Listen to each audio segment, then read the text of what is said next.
This next story submitted to me was from a guy who wants to share his experience with the Bangkok nightlife. So let's jump into this story. Hi, I would like to share my story with your listeners about my experience in the Thailand night. But first, let me explain how I got there. I travel around Asia a lot, mainly for business but also for pleasure when I have free time. Recently, I was in Malaysia for business. I had some freedom days coming up as I have been speaking to a girl online from Thailand. I decided to fly over for the week to meet her in Bangkok. It was pretty nice, and she seemed like one of the good Thai girls you read about in these stories. I know normally they turn out to be not so good in the end, although I had a nice time with her. It was more of a friends thing. We didn't touch or stay the night with each other. She just showed me around Bangkok, taking me to places to eat and see in some temples. She even introduced me to some of her friends, which was a nice experience. She needed to work in the mornings, so she never spent the night with me. After the days would end, and she went home, I would go out exploring by myself, if you know what I mean. I would end up in places like Swar Cowboy or Nana Plaza, enjoying a show or two. I also explored Kaosan Road one night, but it wasn't my scene. Maybe I'm just a bit too old for that place. One thing I noticed about the go-go bars in Nana Plaza is that all the dancers looked extremely bored and fed up, like they didn't want to be there. Though I can't blame them, to be honest. I can't imagine that they are doing the job they dreamed of doing when they were a child. I also noticed that a lot of the girls walking around with foreigners outside looked the same, sad long faces and tired, though. I guess many of them girls are spending time with the foreigners for one reason, and we all know what that reason is. When the week was finally up, I needed to head back to Malaysia. I and my friend thanked each other, hugged each other, and I headed to the airport. Both of us knew it would probably be the last time we see each other. There just wasn't that spark between us. That being said, it's not like we had a nightmare of a time. It was enjoyable, but just as friends, a bit of a sweet ending, so they say. I planned on returning to Bangkok in the upcoming weeks, and I wanted to explore more of the Thailand entertainment scene. So I did a bit of research online about what the nightlife had to offer, and I came across some interesting information, to say the least. So I would like to share my impressions and some of the experiences that I had during my solo week in Thailand. I got to Bangkok solo, no attachments, no girl, no company, no problem. I was there ready to let my hair down and have some fun. The first evening, I went to Swar 4 on Sukit Road. I remember one of the bars was called Stumble Inn, but I can't remember the names of the others. My first impression wasn't good. I didn't see any attractive women in there that I would like to have spent some time with. Maybe it was because I was a bit younger than most people in there, or the women were older looking, tired, and worn out.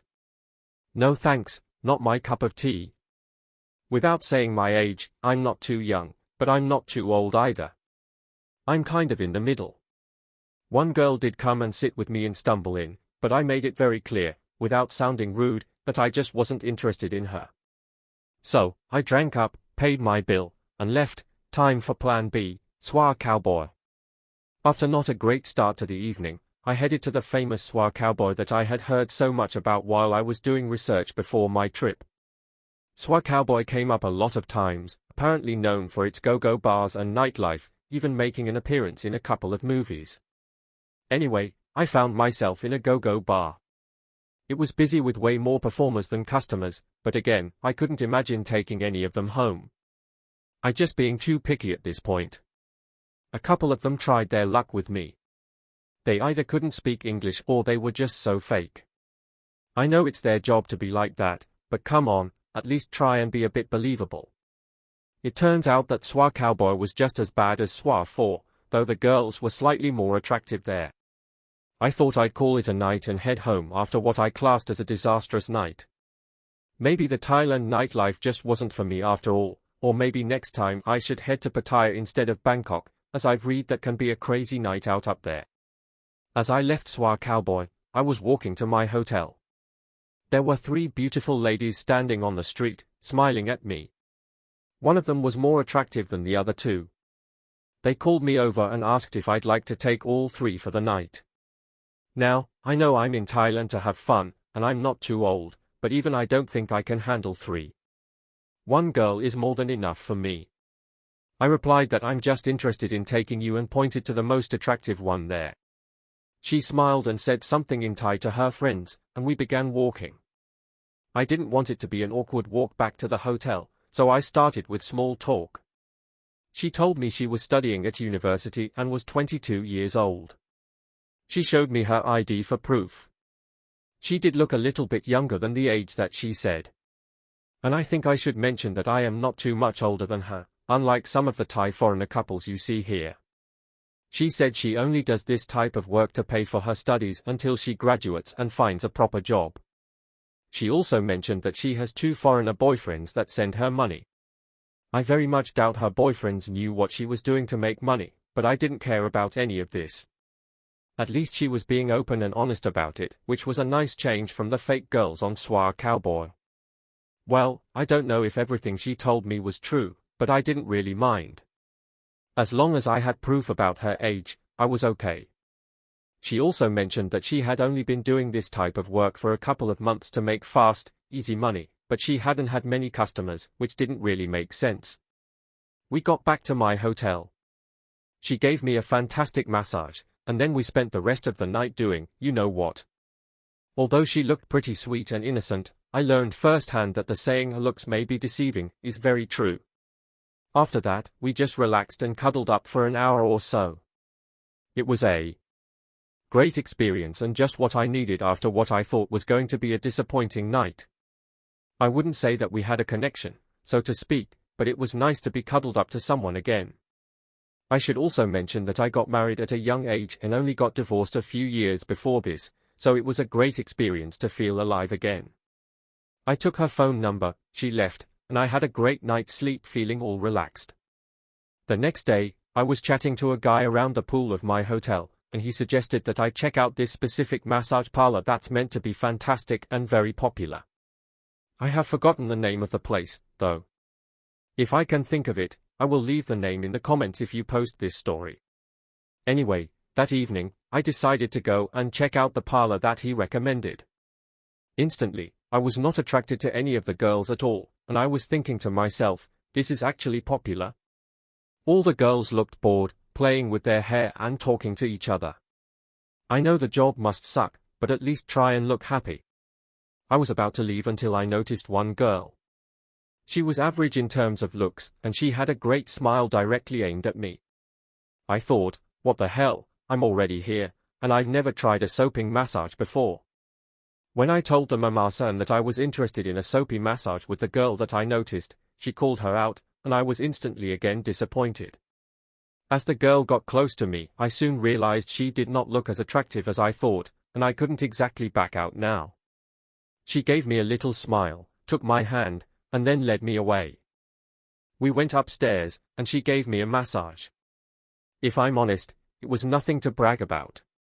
It felt like she was new, and when I asked her how long she has worked here, she replied, 1 month. I've heard great stories about soapy massages, and your first one is meant to be a memory you will keep forever. I, for sure, will keep this memory, but only because it was so bad. She did ask me if I wanted extra services. I was in the mood, but I thought I'd be wasting my money with this one. I didn't want to be rude, so I politely declined, saying that I just wanted the massage and that she did a good job. I got dressed and left, feeling disappointed once again. Maybe I will try another soapy massage in the future, but after that experience, it doesn't appeal to me at all.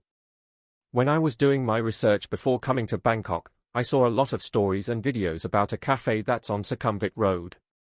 I won't explain what it's like, but you can Google it and see for yourself. I decided to check out the place the following evening, and when I got there, you have to walk downstairs, and it's somewhat underground, which threw me off with how shady it looked. But I still went inside. I was very curious and wanted to see what the place had to offer. It's hard to describe the place. When you walk in, there's just a lot of girls standing and sitting around, waiting to catch the eye of a customer rather than looking for some fun. I was more interested in having a good chat with a girl, learning about why they did this job. I don't know why, I was just very curious to learn more about the culture of these bar girls and freelancers. The girls I spoke to said that they do this type of work because most have families back in Isan or other poor places in Thailand that they send money back to for support. It's very clear that family comes before anything else to these girls. I got chatting to one woman, and she was very flirty and friendly, and she spoke fluent English. I clicked with her straight away. I explained that I was not really looking for some fun, but she said she can give me a massage and a girlfriend experience. Again, I thought, what the hell, you only live once, right? She went for a quick chat with a group of girls she was with, and then off we went back to my hotel. As soon as she entered the room, she started undressing herself, wasting no time. It was clear that she was a professional and not new to the game. She told me to lie down, and she began giving me a massage. She was super rough with it, though. It was more pain than pleasure, so I told her to stop, and we could just take a shower and relax for the night. She seemed happy with this but was confused as to why I didn't want to do anything other than talk. And to be honest, I did not know why either. I guess I was just not in the mood to do so. While we were chatting, I asked her if she had a boyfriend or was married to a Thai. She said that she makes more money being single and doing what she does than what she would make if she was married and tied down, which I guess makes sense. If she was married and had to be loyal, then unless her husband was rich, she's not going to be making as much money. It felt like supporting her family is more important than her happiness, but each to their own, I guess. Though she did not seem upset and angry about her situation, I never said anything about not wanting to do her type of work. I paid for her time, even though we didn't do much, and off she went. The next evening, I went back to give Swar Cowboy another chance. While walking through, I met a very beautiful girl stood outside. She grabbed my hand as I was walking by. She said that she is a dancer in the bar and if I'd like to go in for a drink. Sure, I said, let's go. I got a drink and also got her a lady drink and tried to start a conversation. But again, I instantly could tell that she was acting interested in me and did not really want to be sat drinking with me. Like these girls are such bad actors. I don't know how anyone can fall for it. I was quickly getting bored of this girl.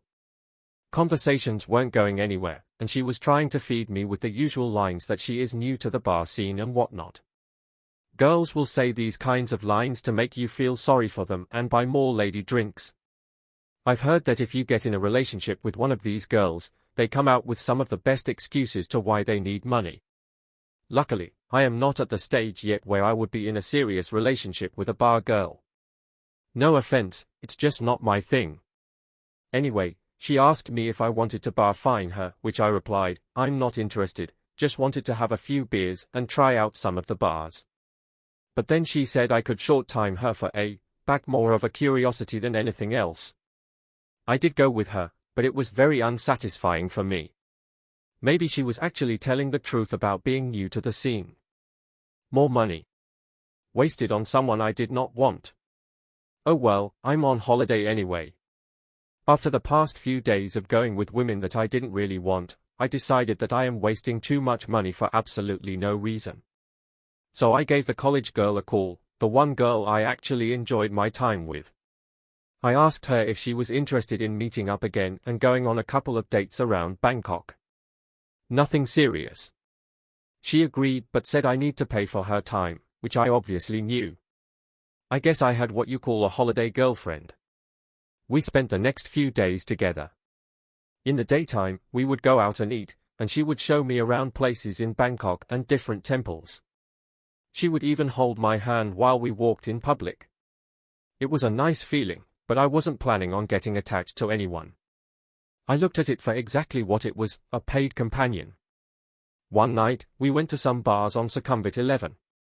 I noticed this is the place where the more younger tourists hang out, the more posh part of Sukhumvit Road.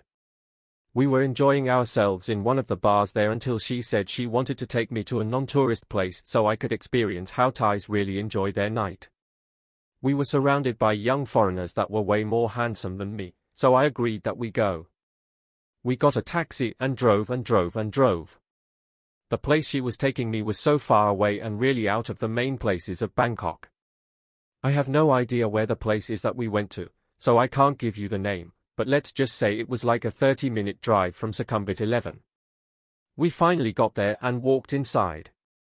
She introduced me to some of her friends, and I noticed that I am literally the only foreigner in there.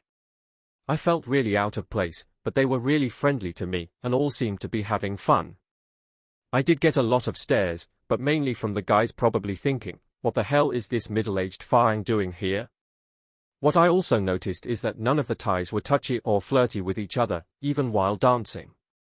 My girl, on the other hand, was all over me, practically grinding on me while we were dancing.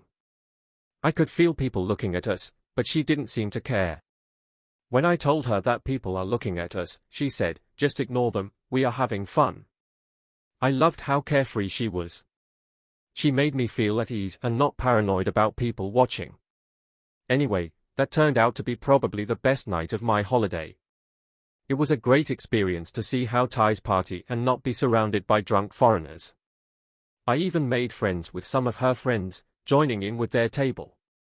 I really enjoyed the time I spent with her, though I wasn't looking for anything serious, and she knew that. We even agreed to not contact each other when I leave, and we haven't spoken since. I do often find myself thinking about her, wondering what she's up to and how life is treating her. I really hope she did graduate and got a good job so she can stop doing what she was doing. I just hope the money didn't go to her head and she didn't make it her main job. The last night in Thailand, I decided to spend the night alone preparing to leave. I know this story isn't the most interesting story you've read out, but I thought I would share my first experience of the Bangkok nightlife. For me, it was okay. It sounds better when I read it online, but I guess I'm just picky at times. Until next time. If you liked the video, please like and subscribe. Until then, bye.